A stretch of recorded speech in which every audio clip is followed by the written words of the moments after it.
Hey everyone, welcome to my show Friday PM. I'm very happy to be here at Calabash Cigar. We're in South Portland. This is a really interesting place, and I have a very interesting guest as well. So you're gentlemen, you go by the name of Trig. Trig. Trig. It's short for Trygve. Okay. Trygve is a Norwegian name. Norwegian. Yeah, Okay. family. Mother and father both Norwegian. Norwegian. Born and raised there. Born and raised in Norway. Yeah. And so you were born in the U.S., Yeah, I was born in Baltimore. Baltimore, Down Maryland. south. Okay. And so I know you have a very interesting life story. So I thought it would be kind of interesting to start kind of way back at the beginnings. You were born in Baltimore, big city kind of life in those days, or No, I was I left there a very early age. My father was a Coast Guard man. We moved every 3 or 4 years. I was someplace else. yeah. New London, Connecticut, and then South Portland, Maine, and Staten Island, New York. And so, as a youth, I spent a lot of time here in Maine. What was Baltimore, Philadelphia like in those days? Was it as kind of bustling as it is now? A little bit. Well, my first big job out of high school was with Curtis Publishing Company, Okay. and they Ladies' Home Journal, Saturday Evening Post, Right. Country Gentleman. I was office boy there, and then went into the service when I was about 18. So you were working before you went into the service for public, and it was all a lot of magazines. Yeah. Yep. Yes. And so you went into the service. My grandfather was in World War II. He was Oh, really? training. He's passed away, but he was training to be a gunner for one of the planes that dropped the bombs in Hiroshima. Trained the whole time in California, and his team didn't get picked. They all drew straws, and he got sent home, and that was his career in World War II. I was in a navigator in B-24s. Okay, right, Yeah. Similar. So, and were you also, as he was in the Air Force then? Navy, Air Force. Navy, Yes. Air Force. Okay. Most of my tour was in the South Pacific. South Pacific. Went to all those little islands. Yep. We flew patrol. In fact, we were on a patrol for when they went into Iwo Jima and those islands. We just flew cover for the massive amount of ships that The ships. went. They were just flying to see if anybody flying around that shouldn't be. And was this the time of kamikazes and things like that? Was that something to be worried about? No, No, they weren't There doing were, that. there were very few around Right. at that point. The kamikaze went after the battleships and The battleships. yeah, Okay. they didn't bother the little plane flying around. Right. We tried to see if any shipping or so forth around the islands that shouldn't be there. We take care of them. Okay. And Wow. Well, I mean, and so how many years were you kind of stationed there for the duration of the war? well, that lasted about a year and a half. Okay. And I came back to the States and flew. Yep. Yeah. So the war ended, and you came back to the States, or you finished your time before the war Well, ended. I flew for a while with NATS, Naval Air Transport Service, and then during that period, we were flying between the islands, picking up wounded and taking them to various hospitals and around. Okay. Okay.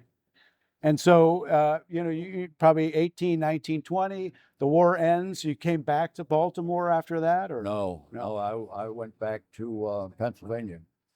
Finished high school in a remote and suburban Pennsylvania, suburban Philadelphia. Sure. Okay. And I went back to there and stayed there a while and then used my GI Bill to go to dramatic school and so forth.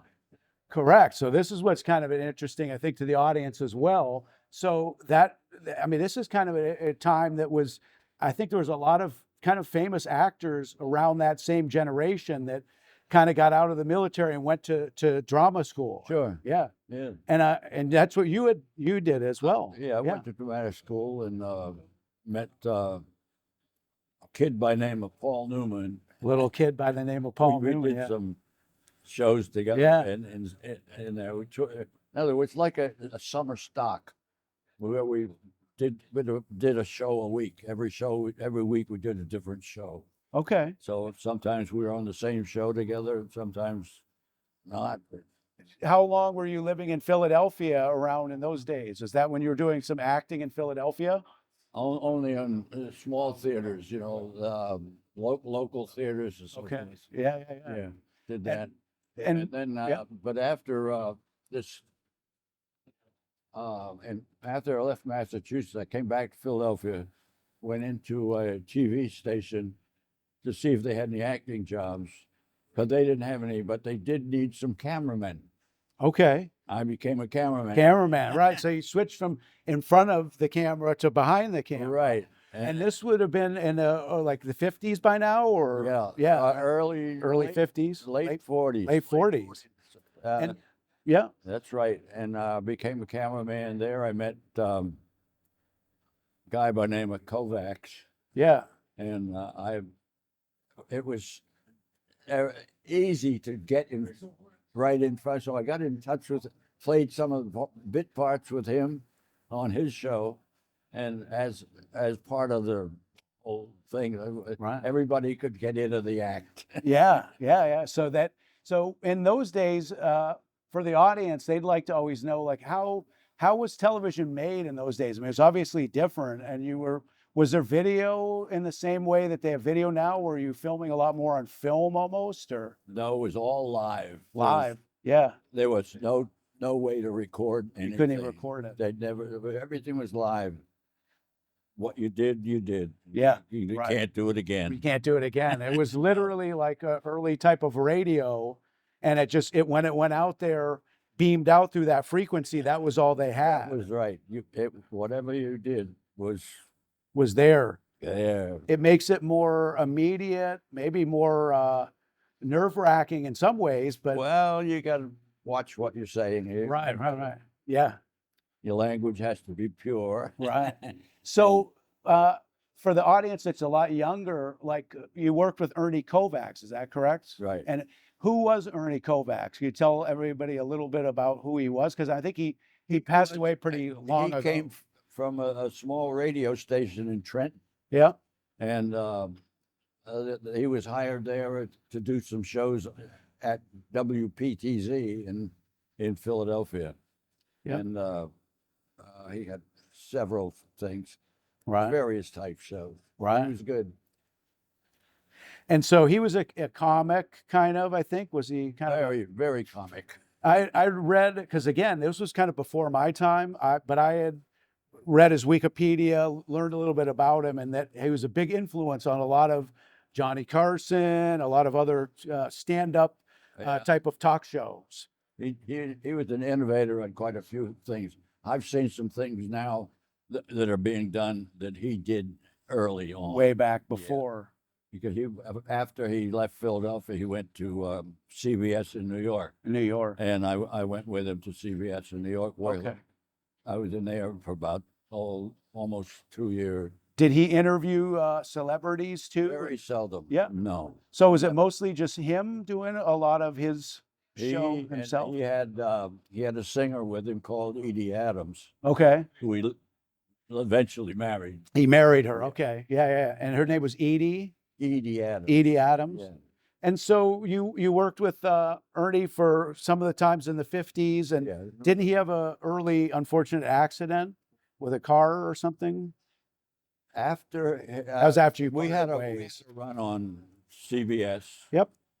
and he then went out to Hollywood to do some shows. Yeah. And that's when he evidently drove his car around one of those winding roads. Have you ever been to LA? I used to live there. Yeah. Oh, Right. yeah. The Mulholland Oh, yeah. Hills and everything. Yeah. I know he wasn't drunk. He never drank. Wasn't drinking. No. Just Never. maybe speeding or. He might have had a cocktail, but he wasn't a drinker. So I think he just lost control. He probably was lighting his cigar, Right. something like that. Right. And he lost control. Doesn't it seem like that was a lot of people in Hollywood were, because James Dean, I think, had a car crash. Yeah. It's kind of happens a lot. It's definitely a very interesting town for very bad roads and a lot of, exciting things to do in between.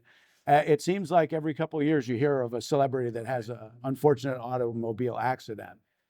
Well, I didn't go with them to California because there was nothing for me to do. So Right. I was kind of floating around there in New York, Yeah. and I started. I even worked backstage on a few Broadway shows Okay. as a stagehand, Yeah. Yeah. that Yeah. sort of thing. But then I went back and I met a lady who was uh, secretary to J.P. Miller, Okay. who wrote Days of Wine and Roses. I do know that. Yeah. She wanted to go out to California to work with him, and I drove her and her whole family out to California, worked there for a while. And the Days of Wine and Roses, that was with Jack Lemmon, as far as I remember. Yeah, Yeah. and And it was a great show. yeah, it was a great one. And so, were you in New York for a long stretch of time after that, or? I stayed in California, but I didn't stay there too long because I had nothing to do. Went back. Yeah. And then I'm trying to get the time frame in there Right. if I can. But it was kind of a touch and go time for me. Okay. I was not out of work, but I wasn't into anything good. I was Exactly. never unemployed. But Yeah. I could always grab a show on Broadway, just walk in and see if they need someone to move a chair from one Move a place to the crate, a next. chair. Right? Exactly. Right. No, I mean that's and you're still a pretty young guy, enjoying yourself. Had you been married at that time when you working a lot of those plays, or? Let's see. Yes. Yeah, I was okay. married. Yeah. And so, does your wife still with us nowadays? Or? No. No. No. She passed away only about 2 years ago. 2 years ago. But we were divorced from Long ago, different I time. was with somebody else by then. Right, exactly. Well, so for the audience, I mean, it's pretty exciting. You lived a long life? Did you want to tell everybody how old that you are? How old I am now? Yes. I'll be 101 in 2 101. months. That is Maybe by the exciting. time you show Congratulations. this, I'll be 100. Probably close to then, although there's a quick turnaround time on the show. So there's not that many centenarians around. Isn't that what you call a centenarian? No. Yeah. Even in Maine, I think there's probably, I mean, there's some. Is there a club or anything, or? No. No, We don't do that kind of thing. Yeah. But you look great for 100 and almost 101. So we're in New York, and that's where you kind of were for a longer period of time. Was that a period of time in your life that was? Yes, and I latched on to. Well, I can go back to Philadelphia then. Yeah. I'm going back to Philadelphia where I got involved with teleprompter, running prompting shows on local channel, CBS in Philadelphia. Okay. And then I traveled with teleprompter, did some local, I did some shows with, I ran the teleprompter for Adlai Stevenson, who ran for president. Yeah. I've traveled with him while he was on his campaign. Right. That was quite interesting. Yes. Yeah. Adlai Stevenson, and that would have been probably 60s kind of time we're talking. Yeah, he ran Yeah. against a guy named Eisenhower. He was against Eisenhower. Okay. And you were so when you talk about the teleprompter, you were on the early days of the teleprompter, and when politicians were on there, and Oh yeah, yeah, everything I did was early. it definitely sounds it. But I mean, even the television was kind of in its infancy. that would have been in those days. And so, but with the teleprompter, you were working on those where you were helping to type in the gentleman's political speeches. He'd hand me the script. I'd type it up be on a long roll of paper, and Yeah. very complicated, but it was a good job to do. Right, Very right. interesting. But this is also like what they still have till this day for most politicians. That They they're still have it. They still have teleprompters. teleprompters. They don't. Well, they're not all teleprompters. There are several companies that have gotten Right. into it now. Right. But everything is called teleprompters. Right. It 'Cause becomes, they were the original ones. it's almost like when you hear of Q-tips or you hear of Kleenex, it's a brand, but it's such a dominant brand Right. that that's all you think Right. of. So teleprompter is a company, you work for them specifically like Xerox or, type of company, and they were the only game in town for teleprompters. Yes. But now that same type of thing. That's Yeah. right. And so had you, after your early times in acting, had you gone back to acting after that, or that was kind of the most that you were involved in the acting No, side of things? Or I didn't do any more. got behind the scenes I more? was always behind the scenes. Right. I worked prompters for Carson, Johnny Carson, and Right. Jack Parr, Yeah. or Merv Griffin. Merv and that Griffin. sort of- Yeah. So you probably have some fun stories of all of these folks that, and they all Well, came and went. That's I behaved myself and Yeah. kept out of the way. Just Right, did right. what I had to do. yeah, exactly. You weren't going to all the Malibu parties or things like that. And No, those- no. because you were working for them. That kind of gets us up to when you got involved in early cable television. I mean, I know that's what we're on now is cable Right. TV. Yeah, And- I yeah. was involved in the early because as I was working at teleprompter, they were starting the cable. They were one of the originators with running the cable, Okay. and we would. I was working a couple of shows, and someone at the office said, "Hey, would you like to run a studio? We're setting up a studio uptown." Yeah. Oh, you're sure? Okay. All right. All right. So they were in a high-rise building up at the end of Manhattan, up on the 15th floor. They rented an apartment and started setting up the equipment so they could microwave up to the next building and send the signal over. It was one way of running cable Right. by microwave in the beginning. Really? It wasn't really cable then. So it was like through still like a microwave. So it was still like being beamed around almost like satellite type of thing.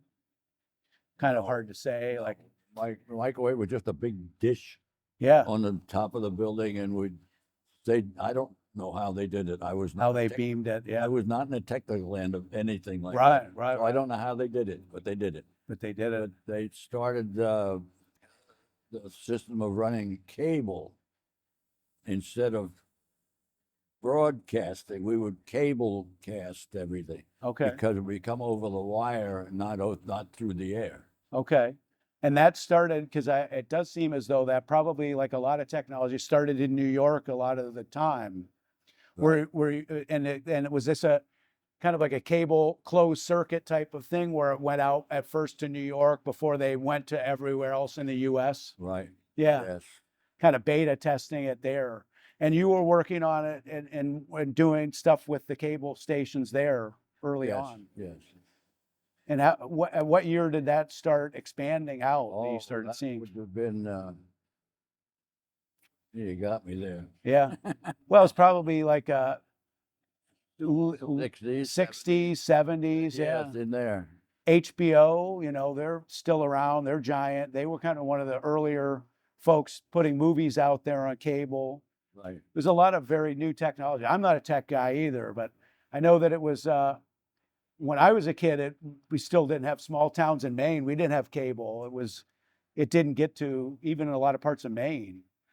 But so you were in New York all through till the 80s or so, or?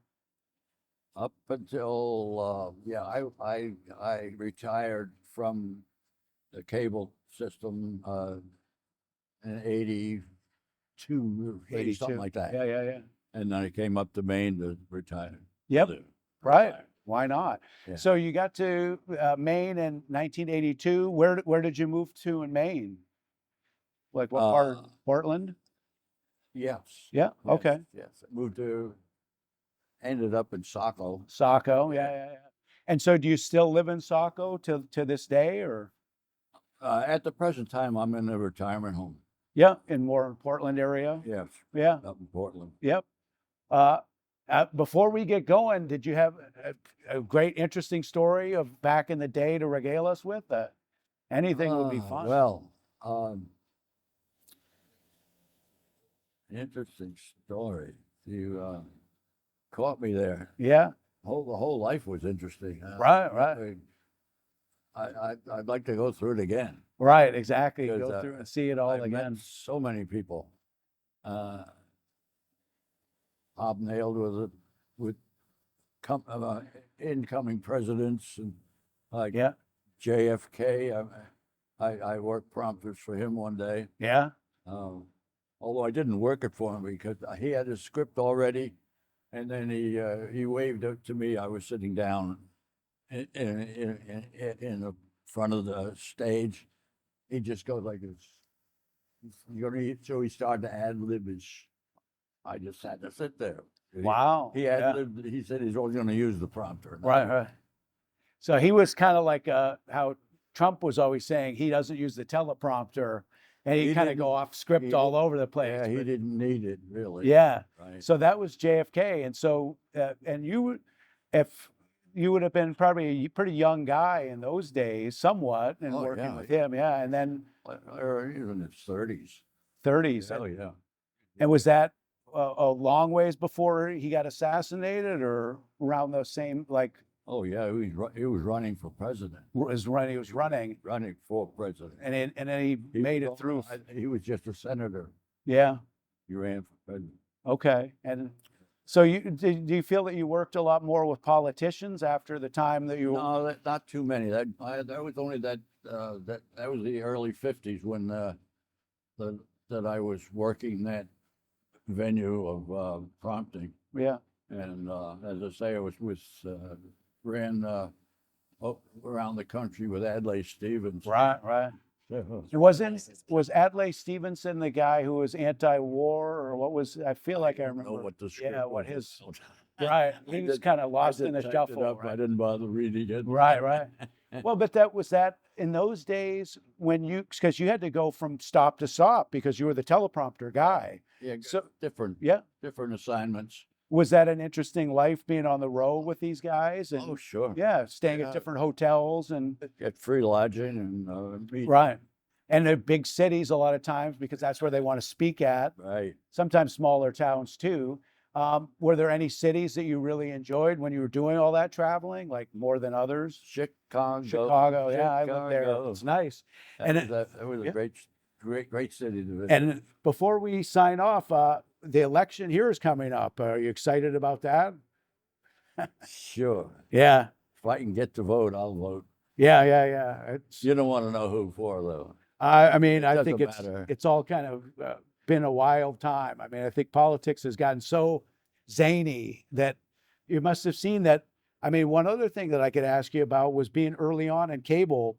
Have you noticed that the kind of the rise of cable TV in both of our lifetimes has really changed politics a lot? I don't know if it's for the better, but it's turned it more into getting TV ratings, being all about it's going to be the biggest exciting thing on TV. It's cable just does seem to always need to have the fresh new thing to talk about, and it doesn't blend as well with politics. I don't understand. When I first got into TV, there were 3 channels to watch. Right, exactly. Even when I was a kid. You had ABC, CBS, and NBC. And they could get PBS here and there. That right? was it. Yep. You had 3 anchors, and you kind of really felt like you could respond to who those 3 anchors on the news were. You had a favorite like Chet Huntley or Cronkite. Walter Cronkite. Right. That type. Yep. I worked with Walter Cronkite. Walter Cronkite. Yeah. Sometimes. He was a great guy to work for. And it's so different. Right. It's hard to compare what's going on now. It is. And the technology's gotten so. They do things now that they wouldn't even dream of doing back in the '50s. Well, I appreciate your time. I don't want to take up too much of it. I know that you're having It's okay. I go back to my pipe and having the card game and everything else. Yes. Thank you so much for your time, Trig. It was great talking to you. Good. Thank you very much for tuning in. Have a good night. Take care. Bye-bye.